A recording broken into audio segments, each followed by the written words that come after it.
This is the magicwordpodcast.com.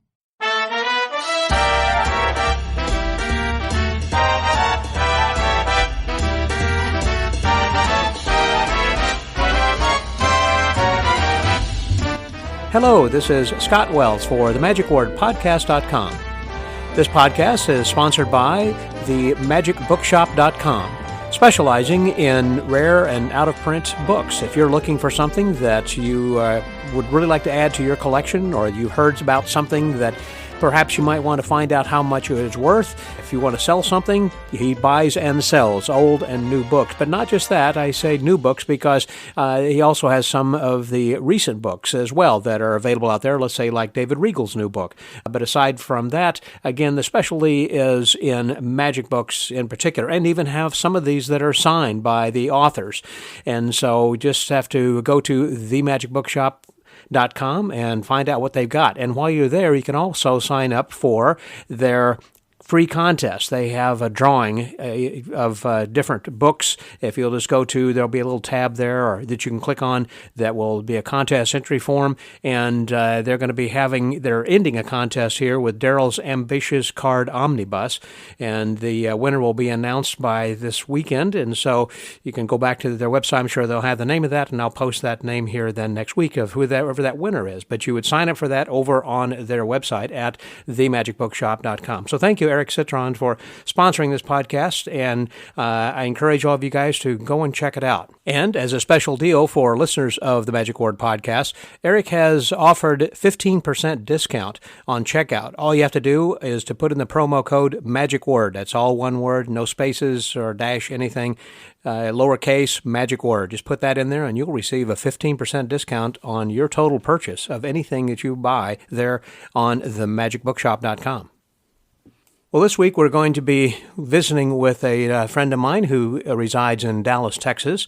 That's Diamond Jim Tyler. And in this podcast, you'll get to learn how he came about getting that name of Diamond Jim, and also a lot of stories that he's got from around the world of where he has traveled. He has actually lectured in dozens of countries and performed as well, and is a popular performer at the Magic Castle. He does a lot of corporate work, specializing really in close-up, very, very busy guy, and has a lot of stories, I said, that he's going to share with us here this week, and also perhaps giving you some advice on some things that might be helpful for your own show then as well.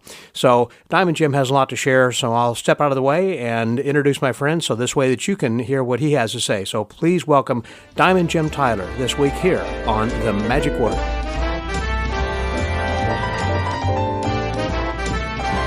So today, this really gives me great pleasure to talk with someone who has been behind the microphone quite frequently, actually.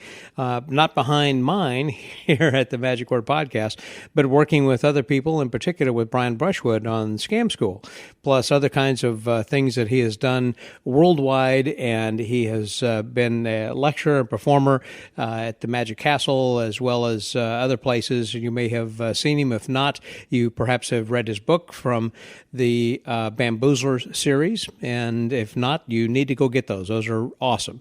And we'll talk about the next new book in the series of what he's got coming up. So please welcome my friend all the way from Dallas, Texas, Mr. Diamond Jim Tyler. Hey, hello. How are you, Diamond Jim? Thanks for having me, Scott. Good to see you. Good to see you. I'm glad that you're here then. Yeah. So you've been talking about Brian. When did you first meet Brian, by the way? Gosh, it was before Scam School. Yeah. Probably at a Texas Association of Magicians convention. Mm-hmm. And he and I just always hit it off. We didn't see each other, but maybe that once a year. At the TAOM convention? At the TAOM, but we're always just like, we thought alike. We just got each other's humor, and we just liked each other. And then he started he was doing the college circuit. Right. Doing shows and comedy magic. And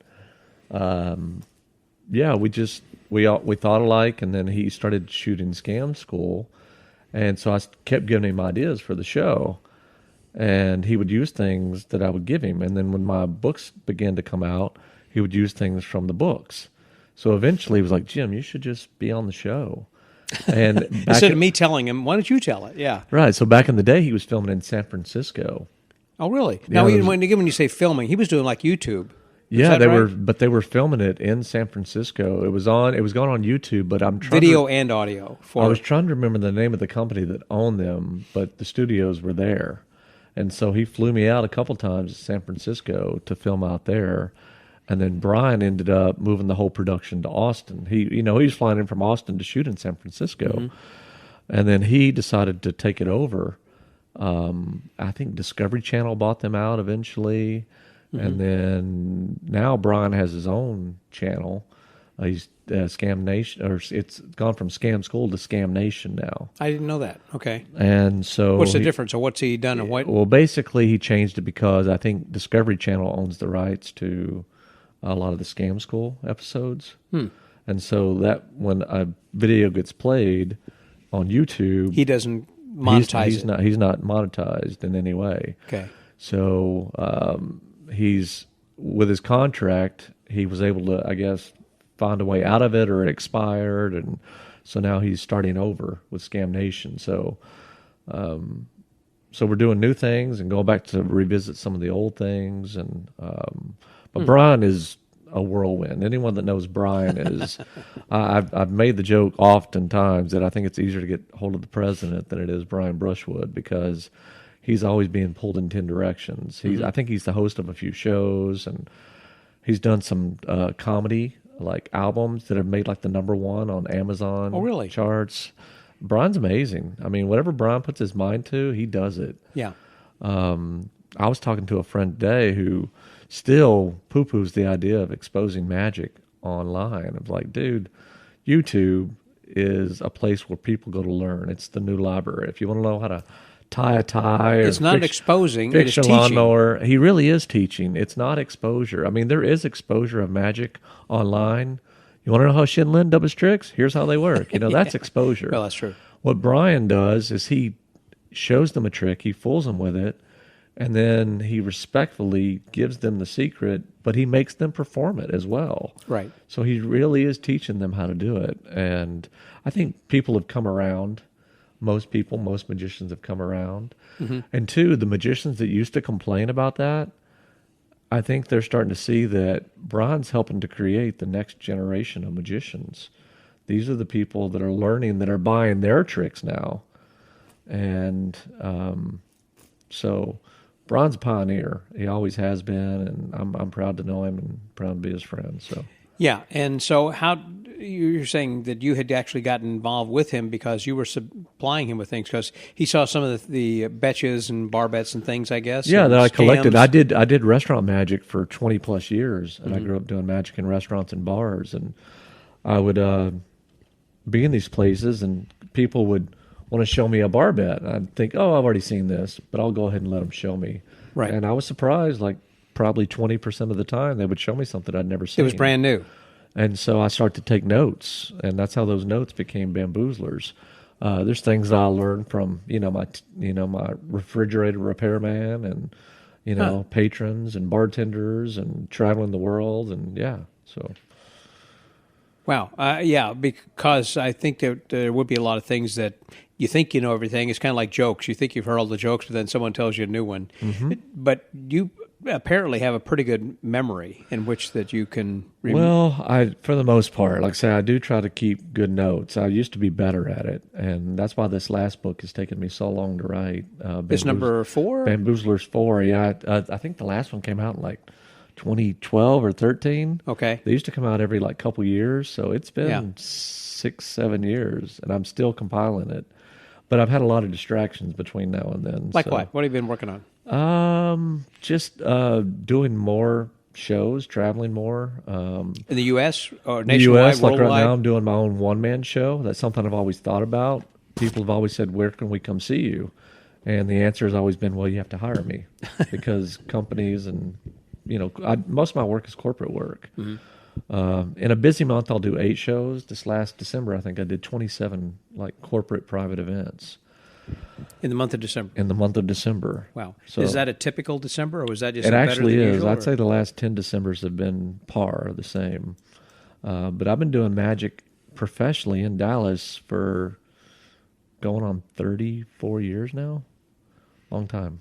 Wow, that is a long time. And how many restaurants were you working also? Well, back in the day when I first started, I was doing maybe, when I first started, I was 16. I was doing 3 nights a week at a restaurant. I was doing 3 hours a night for 3 weeks. And I began to realize that I was making more money than all my friends who had regular jobs. And I was having a lot more fun, getting paid to do what I love, getting free food and tips and getting paid on top of it. And so I parlayed that eventually over time to doing 8 restaurant shifts a week. I was doing 1 every night and 2 on Sunday. And I did that almost religiously for about 18, 20 years. And so when you're doing 8 shifts a week, that's only, 16 hours a week right. of doing magic. But you're doing 10, 20 tables, well, probably 20 tables a night. Right. Doing the same routines over and over. And then people are giving you ideas and you come up with things. And it's like, that's how I developed all the materials that went into my first book, Pockets Full of Miracles, which became a bestseller in the magic world. I was going to say that was your first, and that was a bestseller. How many of those did you sell? Well, how many back they print? In the day, if you sold 1,000 or something, it was a bestseller. Right. So I had 1,500 copies made, and in a year or less than a year, it was gone. Wow. And then after that, I was thinking about reprinting, and that's when Magic Smith approached me to make it Chris Smith and Magic Chris Smith with Magic Smith to make it a double VHS set. That's just before DVD was getting hot. Yeah. And so I remember it was $50 for this 2 VHS set. And I was thinking, man, that's a steep price to pay if you just want to learn one routine. And at the time it came out, DVDs had just taken over. Like it came out at the exact wrong time. And so it was this $50 double VHS set. Yeah. And he sold some, but they weren't moving as fast as he had hoped. And so I stayed on him. I was like, dude, you got to release it on DVD. And he's like, I got to sell all these VHS tapes. And so I got tired of it. And after a year of bothering him, I said, let me just buy the rights from you. And I did. And it quickly became my best-selling DVD to date. Now, how much did that sell for? Like 35 or something? It was, it's still 35. But now my next step is to change all my DVDs into downloads. Right. That's the popular which thing, I've certainly. been slow to do, but I just...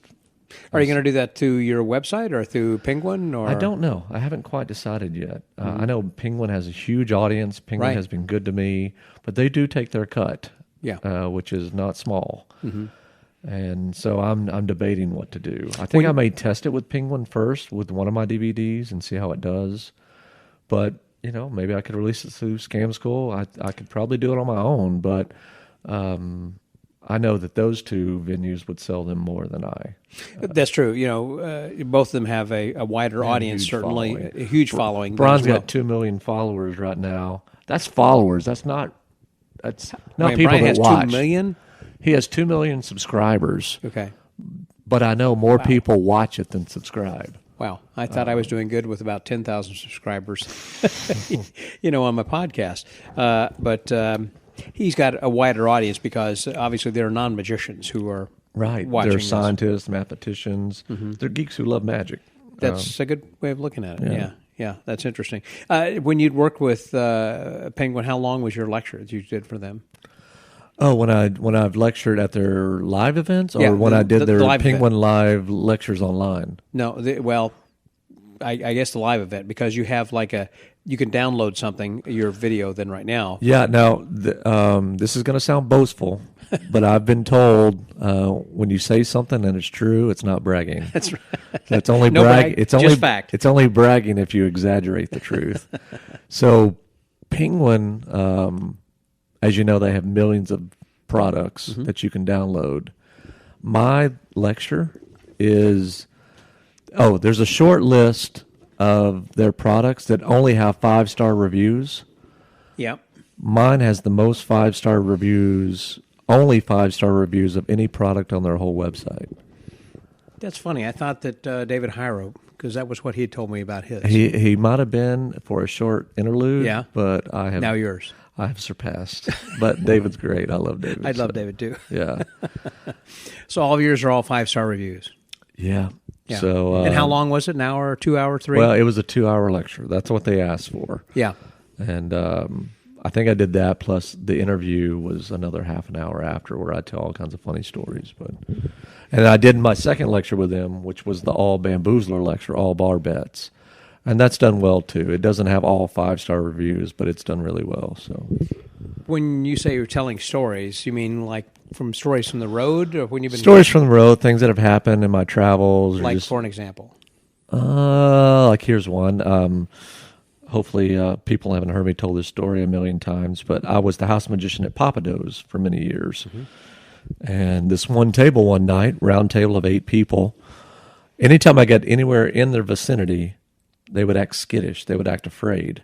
Like they didn't want you to come over to the They table. were nervous anytime I got anywhere near them. Okay. And so I thought, are they joking? Are they being serious? Yeah. And so I just avoided them most of the night. I thought, Sure. I'll go to somebody that wants to see me.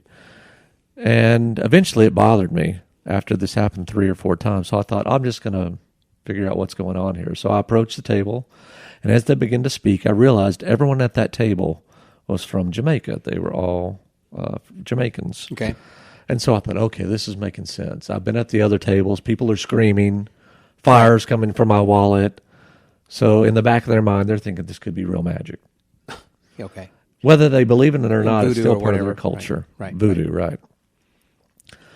So I thought, at the time, SpongeBalls was in my set. Okay. I did it in restaurants because people loved it. Not because I liked the trick. You got to do what the audience likes. Do what the audience likes. It gets big reactions and it's interactive.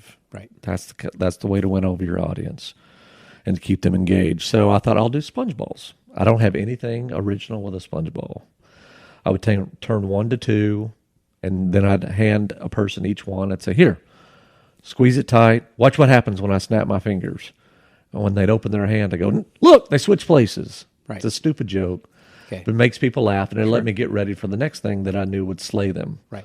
Right. I've always thought that's an important thing to do in magic, is Just to set 'em up. underwhelm them so you can overwhelm them. I agree. And so on this night, they're already afraid. And I chained 1 ball into 2. And I said, here, very dramatically, I said, here, you hold this one, you hold this one. I said, watch what happens when I snap my fingers. And when I did, the power went out in the whole neighborhood. Oh. And so they ran in 8 different directions and never came back. Oh, you didn't get it. They left. I don't even think they paid the check. That They was left. it. They were gone. And The so, power's out, and so are they. yeah. Now you're gonna think bullshit you here. That has happened to me 4 times now. No. Where I way. have said, "Watch what happens when I snap my fingers and the power has gone out."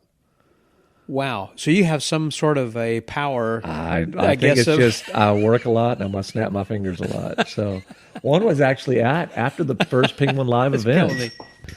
And we all went out for beers and pizza after. And Dan Harlan's there, of course, great guy. Yeah. And Dan, I guess, wanted me to regale the story with some of the other guys that hadn't been at the Penguin Live event. So I'm telling it, and I said, and I snapped my fingers, and the power went out in the whole bar. As you told the story? As I told the story, and Dan was visibly shaken by it and left. And so he disappeared. It bothered him that it happened in his presence, and he knew that there's no way I could have set it up because Yeah. we walked in together and we were together the whole time, and so Did he ever ask you about that? it just bothered him. Like he was shaken by Yeah. it. Yeah, Like, And this guy's got some real mojo here. Holy cow. That is crazy. Well, you have traveled around the world, and you've worked and lectured in probably every country, not every. I wish I've done 29 other countries. 29 other countries. What's been your favorite? It's usually the countries that I get to spend the most time in and have extra days. No, sure. England is always a favorite. One, I have family and friends there. And Friends they that I speak made lecturing. Speak the language, too. Yeah, the language, I don't have to worry about translating. And then maybe that's the reason why, because the translation does really slow down the whole pace of things. I would think. I've done tours across Europe. I've done Scandinavian tours. I've done Asia tours. Australia, I've done twice. England, I've done twice. I love Australia and England. Probably my 2 favorites. Have you been all the way over to Perth? I have been to Perth. Have yeah. you? Yeah. I've only been as far as Melbourne, I think. I've never gone. Yeah, across I did over. all the 5 major cities in Australia twice. That's a long way. Yeah, it's a long flight. But they're so nice. And like I say, English is their, obviously yeah. language. And I don't know. I get along with people from Australia very well. There's something about Australians and Texans Really? that we just connect. Like we're Like on a the sister same- country. Yeah, I don't know why. And but I remember we talk about things, being English, making it easier. When I did 15 stops in France back in 2009. God, this is 11 years ago. It's a long time. I need to go 2020 now. back. Yeah. But it seemed like say, things would get lost in translation. And partly was because usually in the magic clubs, unfortunately, it's the guys who've been around longest that sponsor us to come over. So it's usually an older crowd that shows up. Correct. And so at one of my French lecture stops, I get this 80-year-old man with a hearing aid who is my translator. Oh, he's a translator. And so I would say a paragraph, and then he would say 2 words. Be like, surely that doesn't translate. Yeah, exactly that way. So after that happened a couple of times, as soon as the old guy would start to get up out of his wheelchair, I go, no. Why don't you sit down and enjoy the lecture? Let's get this teenager to help. Yeah. And the lecture would be great. And I'd tell a lot more stuff. And Yeah. because he was translating everything I was saying, because he spoke more English. Uh-huh. So, yeah. I remember was it at Blackpool? And I was with Banachek whenever that he was lecturing in English, and then also he was supposed to be lecturing in German. And or maybe it was FISM. I think maybe it was FISM. Anyhow, that during the German lecture, there was a guy who was translating, and about 15 minutes, maybe 12 minutes into it, someone from the audience said, "We understand English. You don't need to, translate." And then he said, "Are you sure?" And they said, "Okay." And so he never had to translate again. It was just taking too much time, between going from English to German. Yeah. Our humors are so different. I've lectured across Germany twice. Yeah. And I always do well there, but man, they're a tough audience to read. Really? Why is that? Their faces, they just don't. Really? Americans are so much more giving. And you can read to their the performer. They clap and they laugh out loud. Yeah. Germans will nod and give you the death stare, yeah, you're funny. And you don't know if that means, yeah, we want to take you out back and beat the crap out of you, or yeah, They really we like think you. you're on par. So I hate that. Someone had said that about, even in the U.S., about, what was it, audiences from, you can tell if there's an audience in Minnesota because they cast a shadow. Because, in other words, you would never know an audience is out there because they didn't applaud, or, whenever you're performing necessarily. But they're there because they cast a shadow. And I haven't performed in Minnesota, but it seems like I remember who told me that. But they said, yeah, some audiences even within the U.S. are kind of difficult to play for. But yeah, you've been in Asia, been in Japan, I guess. I have not been in Japan yet. you- I'd like to go. I've lectured in Hong Kong. Let's see, the Philippines,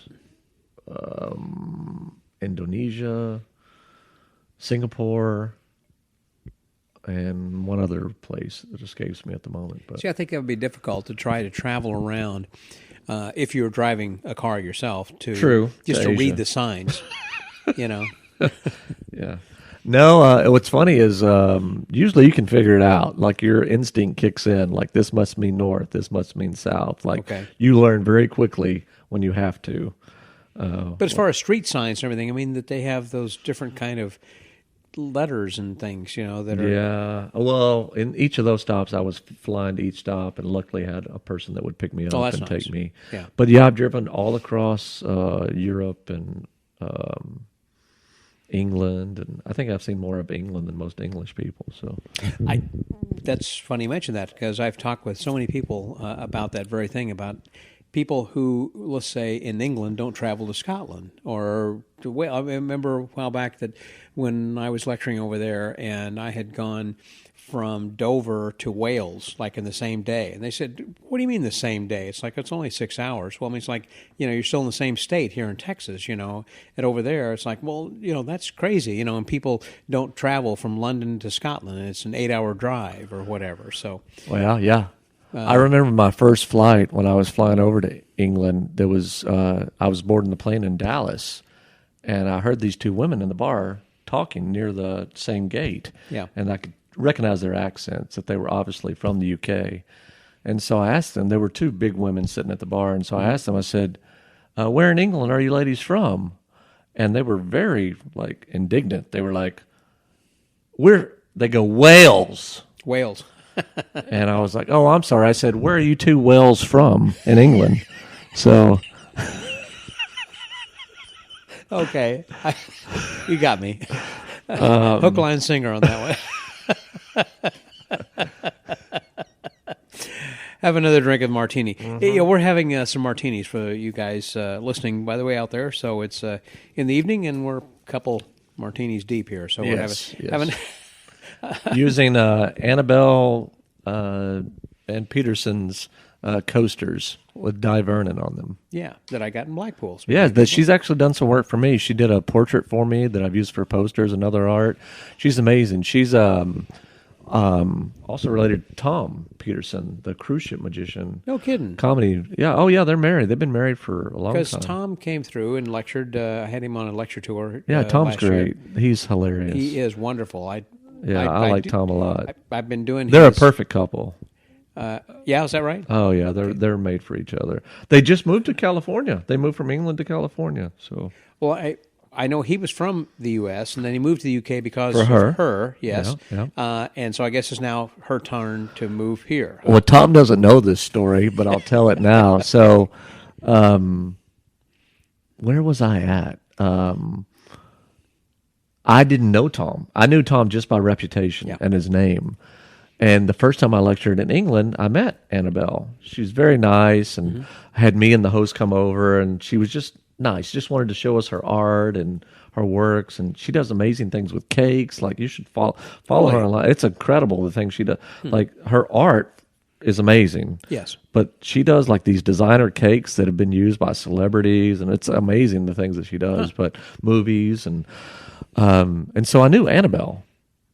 And then I heard that Tom and she became an item. And so when I was doing this lecture tour, Tom was always the guy that was just ahead of me. I'd ask, who was your last lecturer? And they said, Tom Peterson. They said, do you know Tom? And I'd say, no, but I know his girlfriend. And they always took that to mean something other than what I meant. Yeah. Know her in the biblical sense, yeah. Right. And so, but I don't think Tom knows that story. But I only knew Annabelle as a friend. We'd only met once before briefly. Yeah, he's tremendous. You know, I had first met Tom. It's interesting whenever I was doing the episodes way back when with Greg Wilson about the big controversy about him and Apollo Robbins. And on his several others. And several others, yes. And you recall that. That was quite a controversy, and if those of you who haven't heard that you will really enjoy it. That actually increased my reader or listenership probably tenfold, I think, during that controversy. Anyhow, that Greg had suggested that I talk with Tom on his behalf. He said, you know, because I was looking for people on both sides. I mean, you know, who's going to be saying this for you or against you? And he said, well, you know, Tom can speak on my behalf. I've known him for years. He knows that I'm original and creative and that I have these ideas. And so I talked to Tom, and so he was on the podcast. First time I talked with him, and then some years later, we got together and I booked him for this lecture tour, and he had about 20 cities. And but prior to that, even that I had seen his lecture on the Facebook page for the Magic Circle. If you're a member of the Magic Circle, then you have privilege to their private room there and on Facebook. And each Monday they have lectures come in, as you know. You and I both lectured there, and so. I was watching his lecture and actually had learned some things which I put into my act, you know, since then. And then whenever I had the opportunity to book him, I thought, yes, you know, definitely, this guy is great.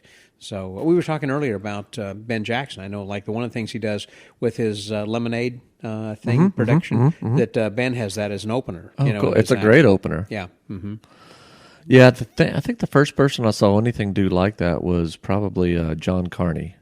Doesn't he do he does it, but he does it with the Andrus board with the lemon. That's right. And he would produce his lemonade. Yes. And then, but it was like a Hawaiian punch or something, wasn't it, or something? Oh, he does it with a lemon, and he does produce, because he's doing the lemon with the the board with the board has a name, Zone Zero. Zone Zero, thank you. Yeah, That's it. Yes. And instead of doing it with the ball, he does it with a lemon, and at the end he produces the lemonade. And I always thought that was super clever and a great opening. And I've seen John Lovick do a lemonade or glass production of liquid, and then Tom. And Tom's is great. Yeah. Tom's is very visual. Well, I thought Tom was the one who had come up with the idea, but it wasn't necessarily. I think all that presentation is Tom's. Yeah, I mean, as far as the type of paper that he uses that wraps around with a straw. I mean, glasses have been produced with liquids in them for a long, long time, right. But Tom's presentation is definitely his own. I mean, he owns it, and no one probably does it better than Tom. Yeah, yeah. I want to go back also to something we talked about earlier, and that is the Bamboozlers series. Mm-hmm. That you had gotten a lot of those ideas, you had said, from just working restaurants and different places. So I did restaurant magic for a long time, 20-plus years, and so I kept a lot of notes. And in 2008, actually it had begun much before then, mm-hmm. I had this idea that I should create a book full of bar bets because I'd collected so many, and so many had been done. Bar bet books, but they're always like little pamphlets and booklets, and most of these booklets had like 30 pages with maybe 10 illustrations. Mm-hmm. And I thought, you know what? There's so many great ones out there. I feel like they should have great illustrations, like one for each effect, mm-hmm. one or two that really showcase what's going on. And so I worked with an artist in Dallas, and it took me a long time to figure out the format. But then it dawned on me, I was like, this should be a book that people can put in their pockets. So when they're out on a night on the town, they don't have to remember anything. They can go to the bathroom, or they can just go aside for a couple of minutes, flip open the book, and go, oh, here's some with a straw, or here's some with a toothpick. And so that's how the idea came about.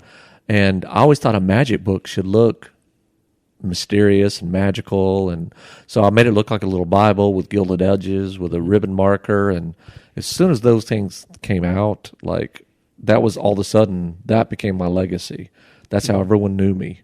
Yeah. And so I was like, okay, they want more. So I wrote volume 2. I was like, well, they still want more. So I wrote volume 3, and people have been pressing me. So I'm slowly writing volume 4. But the big thing I'm working on right now is actually a Bamboozlers deck of cards. Me and an artist in England are working on them. We've designed the box, we've designed the back, and the faces are being laid out now. In my opinion, the only thing bad about the Bamboozler books is the instant gratification that you get. You read the puzzle, and then instantly you're given the solution. Right. And even if you don't read the solution, you see the illustration that tells you how it works. So in the back of your mind, you're thinking, oh, that's easy. And so you just go on to the next one. And it's not easy because you didn't really sit and think about it. Nor had you tried it and performed it. And tried it, and so you dismiss it. Right. And so I thought, if I create a deck of cards and just present them with the challenge. You're talking about regular cards, like a Trivial Pursuit kind of a thing? No, a deck of cards, magician's deck of cards, where they have the indexes, but on the face will be the illustration with just the challenge only. Can you do this? And then you're left with no answer. You're not spoon-fed the answer.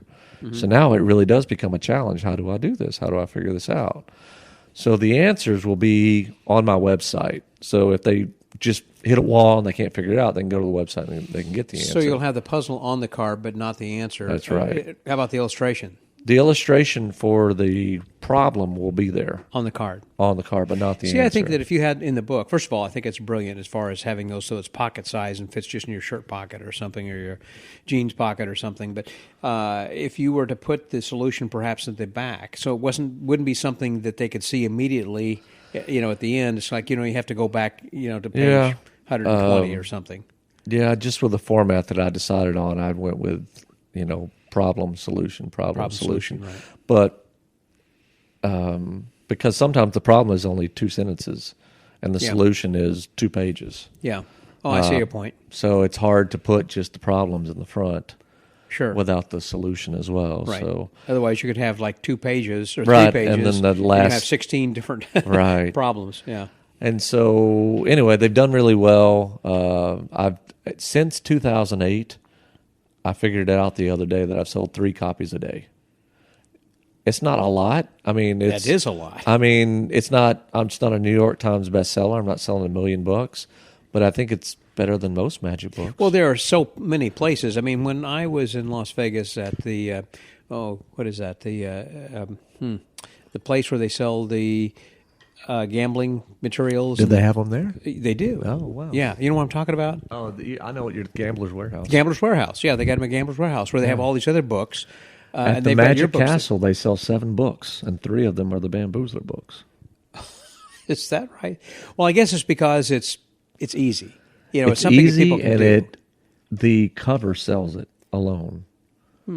People are intrigued by what's inside just from looking at the cover. And you designed the cover? I wanted to make it so aesthetically pleasing Yeah. that you would have to pick it up and look at it. Like you say, with gilded edges and all that kind of a thing. It's like, what is this? It's got the little ribbon and all that kind of a thing. So my plan is, after I write Volume 4, to create a compendium that'll be a little bit bigger format. Okay. Right now it's a 3x5 book. I'm going to make it just a little bit larger, maybe 4x6 or something. Put everything in it, 1 through 4, volumes 1 through 4. There's 75 effects in each book, and then add a little bit more to it, and it'll be the Bible on bar bets. So that's the goal. That's the plan. That's my 10-year plan. So I plan to, probably in the next year or two, Bamboozlers 4 will be out, and then I'll slowly put it all together and create a really beautiful book that they'll have extra stuff in it that people want. So if you're saying 3 a day, I'm trying to think back. So about how many would that be? When you do the math, 3 a day is only 1,000 copies a year or something. Yeah, about 1,000 copies a year. Yeah, 1,200 copies a year. Is that of each one or all well, total? three copies of Bamboozlers, 1, 2, or 3. So, Okay, gotcha. but averagely I sell 3 a day. And so 1,200 copies a year. That's not a lot. I have to keep reprinting it. It's expensive to do. Well, why don't you just print a bunch of one? How many do you print at a time? 1,000? 1,000. How many? Couple thousand. Couple thousand, okay. Yeah. My dilemma is sometimes I'll have 200 of this copy. I'll have 1,800 of this copy. And you keep them all yourself, or do you send them to like Murphy's or Penguin? Or No, I stopped selling through Murphy's for the books because I'm tired of all the discounters out there that mark it down and stuff, and I'm having to compete with my own product. It's a book that retails for $20, and there's people out there selling it for $15 that are buying it for $12, and they're making no money on it. Right. But they do it because they work it out of their garage, and I'm tired of all that. So that's kind of what they're hurting. They're the ones that put the brick and mortar shops out of business. what Colombini, Aldo, had done many years ago is that he started selling all of his stuff directly himself, thinking, I can sell this for $10, everything on my whole website, everything's $10, rather than selling it for $20 through the dealer or whatever. Because I'm going to end up getting $10 anyhow, I might as well pay me $10. And so that's kind of been your philosophy, just kind of all... I think after 30 years of marketing magic that I've developed a name and a following, and that I can... Mm-hmm. And so it's an experiment. I could be wrong. I may be dead wrong. How'd you come up with Diamond Jim, speaking of developing a character? What's weird is I think I'm becoming more of what my name is and what people think I am. What? More now than you... Okay, what? Yeah, because when I first got into magic and started doing magic in restaurants, I was Jim Tyler. Okay. And then... In Dallas, Texas. In Dallas, yeah. And so people would... This is something that's always bothered me when I do magic up close, is when you're halfway into your set and they go, I saw a magician once. And you're like, I'm trying to do a trick here. Yeah. And, yeah. But they... I know exactly what you mean. But they say, I saw this magician once and he did this, this, and this. Uh-huh. And so trying to be polite, I go, well, what's his name? They go, I don't know his name, but he had a curly mustache and my card was in his shoe. And so I realized very quickly that people can't remember people's names. So I really need to have a handle, something people can remember. And at the time, every time I would do magic for my family, my stepfather, he'd say, hey, Hollywood, hey, Diamond Jim. And I thought, ooh, Diamond Jim, that's got a good ring to it. And diamond is my birthstone. It conjures up images of a con man, a cheat. Mm-hmm. And as soon as I stuck diamond in front of my name, everyone remembered my name. If you Google Diamond Jim, it was always kind of a goal. Like Diamond Jim Brady was the original Diamond Jim. He was a railroad tycoon. Okay. I thought one day when you type in Diamond Jim, I want to be the first thing that pops up. Before Brady. And I am now. Wow. But I thought that was a lofty goal. to do that. But now when people say Diamond Jim, they smile when they say it. It's been good name branding, good recognition for me. Mm-hmm. And so I don't know if because of people think of me as a con man in chief that I was drawn to bar bets because of that. Or it's just what I've always been like. I always loved Harry Anderson, and right. I was drawn to that kind of comedy and underground kind of. Well, do you do that like when you were working in the restaurants? Did you do cons? You know, it's fun. Yeah, I did. Three-card Monte or whatever. I would do some Montes and things. Mm-hmm. I have a story. One time, I thought the last year that I did restaurant magic, I was burned out.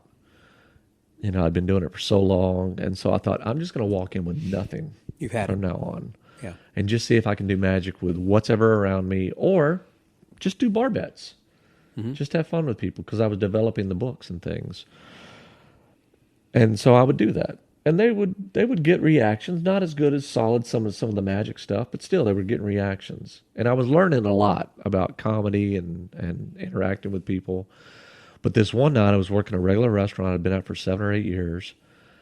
And this was my first time ever trying just bar bets. Like, left the magic case at home. Did you really? Okay. Yeah. And walked in with nothing. I just wanted to see if I could do it. Mm-hmm. I'm always challenging myself as a performer to try different things. And so that first night, this guy was standing against the wall in the restaurant watching me all night long. And so I asked the owner, I go, dude, this guy's freaking me out because he keeps watching me. I've never seen him in here, and he keeps eyeballing me and following me from table to table. Who is he? And so he goes, oh, he's starting a resort, and he was here to see you. And so I told him you were busy, that you would talk to him later. Right. And so the next time I looked up, he was gone. And I was like, crap, whatever audition it was, I just blew it. I blew it, yeah. Because I came in here with nothing, and I was just telling jokes and doing bar bets, and he thought, this guy doesn't do magic, you know? Right, darn. And a friend of mine ended up getting that gig. It was Jerry Geyer got the gig at the Gaylord Texan Resort. He worked there for years. He was there, yeah. And it was the morning gig. Yeah, it was a nice breakfast thing he had. Yeah. And that was the guy. He came there to see me for that reason. And unknowingly, I blew it. But my guess is that God had a different plan. You know, like there was, you know, I was meant to do something else. Like that wasn't meant for me, or there was something else coming. So anyway, it worked out as it should. I'm glad Jerry got the gig. So yeah, you never know what's going to be happening. You know, one time I had gone to my restaurant, and I normally keep my things in my trunk, and so I reached in the trunk, and for whatever reason, it wasn't there. All I had was a deck of cards, you know, and I thought, okay, this is a challenge. So this evening, I'll just do 2 hours of strolling at the restaurant just with card tricks, you know. And they pushed you. It did. It pushed me. It caused me to be more creative and engaging with the audience and listening to what they were saying and talking and telling jokes and actually fleshing out the tricks, you know. And I got as much or more tips that night than I normally did even. Isn't that crazy? It is. Yeah, we have in our minds like it must be this way. Yeah. Until we're forced to do something else. And then we're like, oh, we have to think outside the box a little bit. So yeah. There's been many times where I've got to the gig and I had nothing. And I was prepared where I knew that was going to happen one day, and I have a commando act in my trunk where I've got a deck of cards, some rubber bands, a string, a couple of coins. Yeah. And so instead of using the 10 things I would normally use, I've got these 3 things that I have to use all night. And like I say, I've survived and managed and made it work. And you really feel good after that. You know, one other time I remember having, before I was doing magic on a full-time basis, I was with my company, and we were supposed to be having a dinner, or we were having a dinner with some corporate clients. And they were supposed to have a band that was going to be entertaining us, and unfortunately the band didn't show up. And so my boss said, well, can you do some magic? And I said, sure. and I had put together some. I said, and we knew that earlier in the day, in the afternoon. So it was like 2:00. We knew that this wasn't happening, and so we needed to have me. So I had like 2 hours to prepare. I won't go into detail as to what I did, but to my knowledge, that was one of the best shows that I had done because I was under fire with nothing that I had to create some stuff. So you're going through your Rolodex in your head thinking, exactly, yeah. Exactly. And I think a lot of times that's a good thing for you. It is. Try to go under fire. Some of my best, like the whole reason I'm in here in Houston is because a client pushed me right now to do something that I was not comfortable doing. They wanted me to create some customized magic. And I've got my A material of stuff that I do all the time. Yeah, and sure. so I was like, man, I really don't want to create something new. Yeah, it's like I felt like it was going to come off cheesy, and it's like a game show kind of presentation. It's for a home builder, and I did an event for them. It's kind of almost like a game show where I'm producing things that mean something to the company, certain colors, certain objects. You said objects. it was like a hat out of the box, or yeah, like producing hats and producing things out of the hats. And I was like, God, that sounds like a lot of work. Yeah. And so in Dallas, when they asked me to do this, I was like, I really don't want to do this. So I named a high price, and they said, okay. I was like, well, crap, now I got to come up with these ways to do it. And I did. And it forced me to think outside the box and come up with some cool things. And then they said, well, we want you to go to Houston and do the same thing. I was like, man, I don't want to go to Houston. That's like 4 hours away. And so I named a really high price again, and they said, okay. And so now I'm in Houston. Darn. So, and so you have all this in mind and something to do. yeah, so tomorrow night. Is it going to be different tomorrow night than what you did in Dallas? No, it's the same presentation, luckily. So the first time was, I guess the dress rehearsal, and now I've done it. And it went over great. Everybody loved it, and so I'll do it again. And but yeah, I give an example. One time I had a hotel. They said, we just won some big award. Want to hire you to walk around and entertain people, but also want you to do a stand-up show. And in the show, we'd really love it if you would produce this trophy that we won. I was like, oh, sure, no problem. I had no idea how I was going to do it. I just knew I had to say yes. That's the answer. Say yes. Yeah. And so this is like a week before the gig. They said, you probably should come look at this trophy. It's pretty big. Because I was thinking like baseball trophy. No, it was 80 pounds. Holy moly. This trophy. It was like a big silver bowl on a marble base. And I had no idea this thing was this big. So all of a sudden, after looking at it, I had 5 days to come up with a method to produce this big thing out of my little suitcase table that I worked in. I was like, how am I going to do this? But nose to the grindstone, I figured it out. And I'll tell you what I did. What was it? So I did, at the time, someone had marketed the newspaper seance. So like the seance cloth, but with a newspaper. It's a newspaper that hinged open. Right. And then, so you could float something behind it. But I thought I could produce something behind it as well. So I did just that. So I had a special newspaper made. Daylight seance, what you're saying. I think that was, you said, newspaper was called Daylight Seance because you got the fake hand. I think this was called newspaper seance because it had the hand at the end, right? But it had a newspaper attached to it instead of a black cloth. Okay, gotcha. And so, let's say it was Hilton. I don't remember who the client was, but they had won this big award. So I had a newspaper made that Hilton wins the such and such award. I wish I could read that, on the news. Yeah, big headline. Big headline. So at the beginning of the show, I said, hey, you guys just won this big award. I just read about it in the paper. So I opened it up. I said, when you work for Hilton, the sun shines on you 24 hours a day. And as I lifted the paper up and came back down, all of a sudden I was wearing sunglasses that weren't there before. Right. Funny. And when I removed the newspaper away, all of a sudden that trophy was sitting on my table. Because I had one hand free that I could use to lift it from the table to put it on the table. 80 pounds? 80 pounds, yeah. With one hand? Yeah, you are a strong man. I figured out a method to do it. And so, but had I not been pushed into that corner, I would have never come up with that method. I think that's a lot like with trade shows also. I love the challenges of trade shows wherever that they say, well, we have this product or whatever, and that I just would take a look at their splash page on their website. What is it that you want your audience to see? What is your market?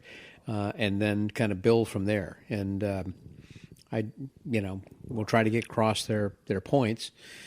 But I find challenges to be just exciting. That's the best thing. I've never liked doing trade shows for that reason. Really? And it's not a market I've ever gone after. I just don't like customizing magic to give a message because I always feel like it comes across cheesy. I'm like, just let me do my A material. I know that's where we differ. A lot of guys do it and they're good at it. Yeah. But I just want to get up and do what I do well, and I don't want to try to sell a product. See, I'll sell the product and I will do something. I don't think it's cheesy.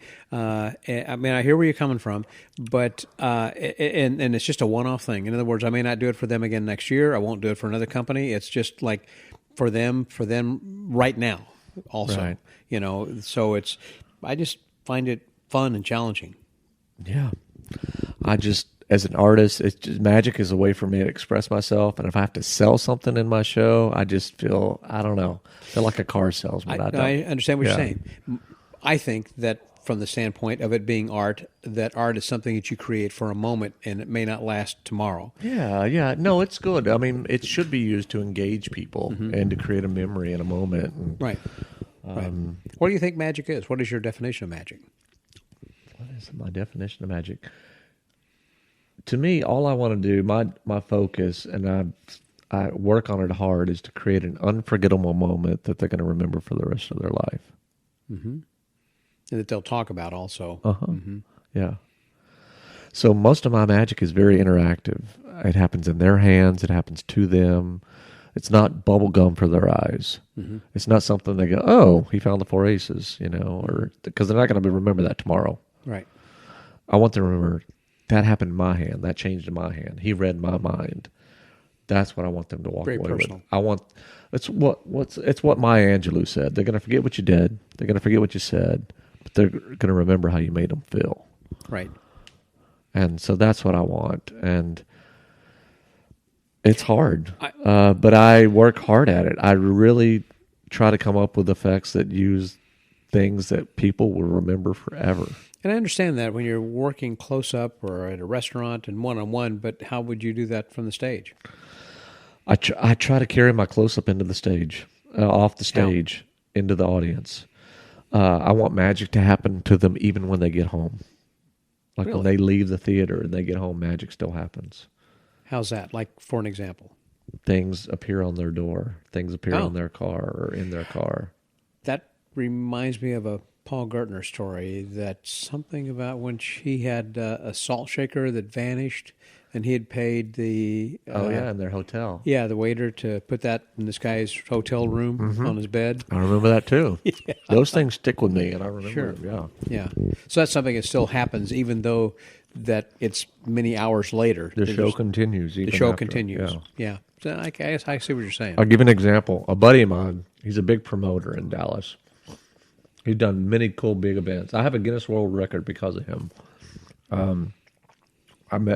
Anyway, he's a cool guy. His name's Jared. Jared Gwines. Look him up. So Jared has seen me do many events. And I've only been to his house a few times. Mm-hmm. One time they had a big house party for his birthday. And I thought, Jared's never seen me do card on the ceiling. I'll do card on the ceiling. I did it. He lost his mind. Jared's one of these people that goes bananas if you do a trick that, like, if you've seen David Blaine shows and people lose their minds, that's Jared. That's him? Okay. Yeah, he's like that for everything that I do. Gotcha. He just loses it. So he loses his mind. And so I can tell this on a magician's podcast, but I can't tell this anywhere else. Okay. So one time I was going to visit my parents who lived near Jared. And so I thought, I'll stop by and say hi to Jared. So I show up, I knock on Jared's door, unannounced. But I can hear people in the house. And I open the door, no one's in the living room. They're all back in the back. They're having like a barbecue. And I thought, I have a very amazing moment right now that I should take advantage of. Because I was in his house alone. They're all in the back. Yeah. And I'm looking at the card on the ceiling that's 20 feet in the air above me. Okay. Well, they'd been doing some remodeling. They had a ladder. They had a tape measure. Okay.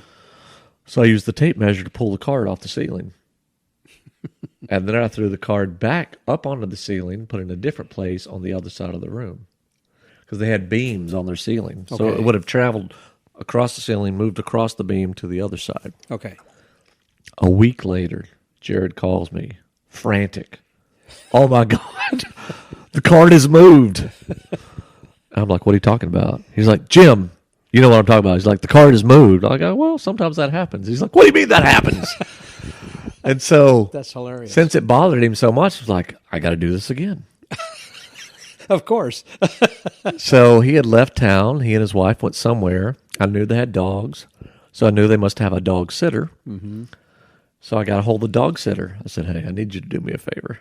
Yeah. So I had the dog sitter move the card again. Like into his bedroom or someplace? So I had a different part of the ceiling in the living room. Okay, living room. So they come home and the card is moved. So Jared starts announcing this to all his Facebook followers, and they're like, burn down the house, move, get out of there. And so he thinks I'm a witch. And it happened to him 4 times, and eventually the card just vanished. Oh, is that right? Oh, yeah. So he's just like paranoid. I've done so many things to Jared. Like, I love messing with Jared. So I try to do things that people will talk about forever. That's a good idea. Yeah. It's a great idea, I've actually. moved cards on ceilings many times, not just for him, but for other clients too. Once was at a spa where it was in their lobby. They'd had me do their grand opening. Yeah. And the owner just lost her mind.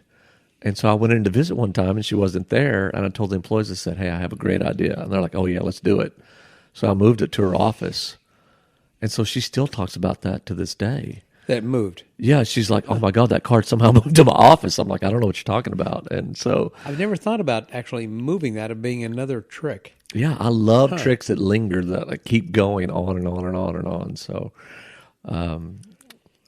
So I thought you were going to say maybe that you had signed the card or something. In other words, that the card, when he looked at it, that it was a different card. It was now the 8 of diamonds instead of the 3 of clubs or something. I've got some great card on ceiling stories, things that have happened over the years. Like what? So one time I was working a Reunion Tower and In Dallas. and I've noticed that anytime you do a trick, the card on ceiling trick where they have drop tile ceilings, Yeah. that sometimes that when you hit the middle of that tile, it bounces because the tile gives Goes up, way. right. Or sometimes when you hit the ceiling, the card doesn't stick the first time. It's because there's a layer of dust on the ceiling. Yep, I've had that. As soon as you hit it, though, all the dust is gone. So You can do it again. So if you re-squeeze the wax and get it tacky again, if you throw that second time, Same place. it's always going to stick the second time. Right. So I've never been afraid to throw the deck the second time. Well, I'm working Reunion Tower. I throw the cards in the air. The card hits the acoustic tile. It doesn't stick. Mm-hmm. I'm thinking, okay, no sweat. Now, as I'm loading the secret stuff onto the back of the deck, I'm having to necktie the whole situation because the audience is completely around me. I'm surrounded. Yeah, and they're wondering what the heck happened. You just Well, threw that I'm up talking about even before I throw the oh. deck in the air. Okay. And I'm having to necktie the deck so Yeah. they can't see what's going on Sure. as I throw the deck in the air. So the deck hits, nothing sticks. As I catch the deck, I'm thinking, no problem. I'll just throw them a second time, no problem. As I go to squeeze the wax, there's no wax. It is stuck to the So tile. I look up at the ceiling, way up there, and I can see it. Okay. I'm like, what the hell? So I throw the deck in the air. You got to be kidding me. And as I'm being cocky about this, the deck doesn't go flat. It goes sideways. Yeah. I'm like, this is about to go horribly wrong. Yeah. The top card stuck in the wax. The deck fell. Yeah. So it looked like it had cut itself into that tile because it's sideways into Like the it tile. came out of the deck and stuck. And so I'll never forget because half of the audience could only see the back of the card. The only half could see the front of the card. So everyone behind it had to come around and look at the front. Like, oh my God, that's the card. Too amazing. Yeah. I remember my buddy Charlie McFarland telling a story once in which that he had done a card on ceiling, and when he threw it up, it was the wrong card. But he Because realized the card had stuck. that what had happened, the card stuck, but because just of the adhesion of the second card, that there was another card stuck to it, basically, okay? And so he wrapped it up in a rubber band again. He says, is that your card? No, it's not. And it's like, wow, that's cool, but that's not my card. And so all he needed to do was just dislodge that card. Dislodge it, So yeah. he threw the deck up again, hit that thing, and then suddenly it changed Right. to the correct card. That's awesome. I've got another one that's almost as good. So I was working a room where it was a hospitality suite in a hotel. And I'm trying to remember how many tables were in the room. Probably 20 tables, 8, a lot of people. And right down the center of the room, the ceiling was slanted. It was way up there, but the ceiling was at an angle.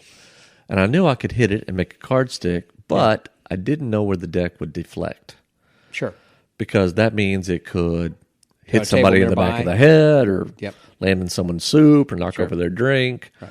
I didn't know it's not going to come straight back down. So I just avoided that part of the room all night long. And after 3 hours of walk around, I'd done this trick a dozen times. I'm ready to go. This one table calls me back, Diamond Jim, show us one more. And I know what they want to see. Of course. Because everyone else had seen it. So I thought, okay, I'll do card on ceiling. As I throw the deck in the air, at that very instant, I realized, oh, shit, I'm underneath the bad spot. So the deck and I had to hurl it. Like it took all my might just to get the deck up there. So the deck hits, it deflects, and I look, no card on the ceiling. Oops. I'm like, what a horrible way to end the night. My last trick, whatever. Yeah. This is the way I ended. I had all these great memories until this moment. I look at their faces to see their disappointed faces, but instead they all go, and I look back up, and slowly I can see a card spinning, fluttering, in slow motion almost. Yeah. It lands in the guy's lap that chose it. He jumps out of his seat. Woohoo! That's my card. So in their mind, I threw the deck in the air. It vanished. One card fell from the heavens into his lap. It was his card. And I'm like, thank you. Good night. Good night. And I left. So you can't do better than that. That is it. Yeah. Good night. Yeah, that is amazing. That's a good story. Well, I tell you, as we start to wrap up over here, that day my podcast is called The Magic Word. And so I always like to ask my guests, what is it that's your phrase? What is your philosophy of life? What's your magic word or phrase? Oh, goodness gracious. You put me on the spot here. Oh, I wish yeah. I had some That's time my to job. think about that. When you wake up in the morning, what keeps you going? What's important to you? I guess just making people smile and laugh. I mean, we all have, there's so much dread in the world. I don't watch the news. It's so depressing. You know, it's just, there's so much hardships out there. I just want to make people laugh and have a good time and Take them to a different place. take them to a different place, take Sure. their minds off their worries. And we're so gifted that we get to, this is our job. I mean, really, I feel like I get so much more out of it than they do. I'm getting paid to go do these things. Make people smile. And I get to be the part of the best moments of their lives. Think about it, because we're doing their wedding receptions, we're doing their birthdays, we're doing grand openings, and you're a part of that memory. And you get to be a part of that. It's like, it is so cool. I mean, Scam School, for example, a guy, Scam School, I'm thinking, okay, we're teaching these little barbettes and people learning it. Right. It's like, that's cool. I'm glad guys are getting something out of it. But a guy wrote me once and he said, I want you to know you guys help create some of the best moments of my dad's life as he was dying. He said, my dad was sickly ill in the hospital, dying, couldn't talk, could barely hear, and he was on his deathbed dying. And said, so I would take him these barbettes that I'd learned from Scam School. And he said, Dad was still sharp till the very end. Yeah. And Dad would solve these things quickly. Wow. And he said, I gave him many of these puzzles, and he would figure them out. He's like, so thank you for that, for giving me that stuff at the very end with my dad. He goes, I'm going to cherish those memories for the rest of my life. Wow. So it's like, you just have no idea. Like, I had a guy come up to me recently, and he goes, I was at a private party. He's like, can I give you a hug? I was like, who are you? He goes, you don't remember this. He goes, but you taught a magic class at a restaurant 20 years ago. He goes, for a short while, I called myself Diamond Jordan. Diamond Jordan. He said, because I was so enamored with you. Yeah. And I was like, I don't remember that class at all. He goes, and he showed me pictures of some of his curriculum and pictures Wow. from back then. I was like, and the little things that we do mean so much sometimes to other people. These little things, these little tricks. We think sometimes we're just doing this little card trick to make them smile, but sometimes that may be the only smile they've had in a long time. Mm-hmm. Wow. That's really, I like that. It is important to recognize what it is we do and the gift that we give others. I mean, we've been given a gift, but we are kind of passing those on to others then too. Yeah. So it's important to continue, I guess, to share that magic with other people. Yeah, that's great. Of course. Well, magic isn't magic without an audience. So that's right. Well, that's what I've always said is that a magician who's not working is only fooling himself. This is true. So for the Magic Word Podcast, that was Diamond Jim Tyler. This is Scotty out.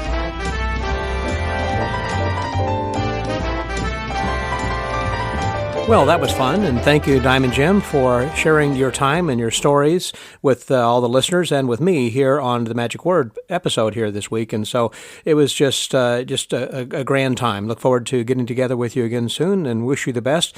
And if you guys are looking for the Bamboozlers set or any one of the books that he's got out right now, then I'm sure you can find that very easily just by doing a little Google search, and just about everybody is carrying it. And I've got all of them myself, and that they really are clever. Really a lot of really good ideas. Well, before I close here this evening, I want to just say something on a personal level. I don't normally share things like this, but a couple of years ago when my wife had passed, I did share that with the listeners, and I had just a great outpouring of love and respect from people who had heard about that, and I appreciate all of that. Well, right now, my son Nick is going through some difficult times, and I really haven't shared that on either social media or anything then yet. I mention this for a variety of reasons, and one of the things that many of you might know him, you've heard me talk about him, but he also was working with Brian Brushwood. He was Brian's first intern back before he had Scam School, and when he was touring with the college circuit and traveling around, and was in some of the early videos that Brian had done. And Brian has been a very close friend and like almost another extended son of mine then also. I appreciate all that he has done and helped Nick in the past, and when he was working with him. As I said, he was interning with Brian for a semester when he was in college, because my son had graduated with a degree in recreation, parks, and tourism services. And so anyhow, he had convinced his instructor that he could do this internship for a semester because that he was going to be getting to travel and learn a lot about recreation and tourism, as he helped Brian book all of these different locations and travel with him, and arrange for rental cars and hotels and plane reservations, et cetera, plus did his back-of-the-room sales. Well, I mentioned that again, that what Nick is going through then right now is with this leukemia that he has, that he's going to be having a stem cell transplant. This actually, he's been going through a ChemPath treatment, which is similar to chemotherapy, and he's in Dallas right now in the hospital. And so today is March the 12th, and tomorrow he will be having his new birthday. That's going to be Friday the 13th of March, and he's going to be having that stem cell transplant because there will be a donor who is giving some stem cells to him. So essentially that all of his immunity will be stripped down, and he'll be like a newborn babe, basically. And so his body will then be having to be fighting against these new cells that are coming in, as I understand how this works. One of the things, or one of the people, I should say, that has been very helpful in this, to both of us, is Jim Monroe. Jim actually is an illusionist who had worked doing stage shows, doing a campus crusade for Christ, I believe, kind of in the fashion of Andre Cole for a number of years. And when he was 28, had the similar kind of a thing. Now, Nick is 38 right now. But anyhow, Jim had gone through all of this, and after he had recovered and got back on the road, that he was constantly asking people then to sign up for the donor list, basically to donate stem cells, because there really is obviously a need for that. And I would encourage you to do that also. That people might be saying, calling me or writing to say, I'm sorry to hear this, and I appreciate that. But one of the things that you could probably do best is to check out how that you can actually donate your blood or stem cells.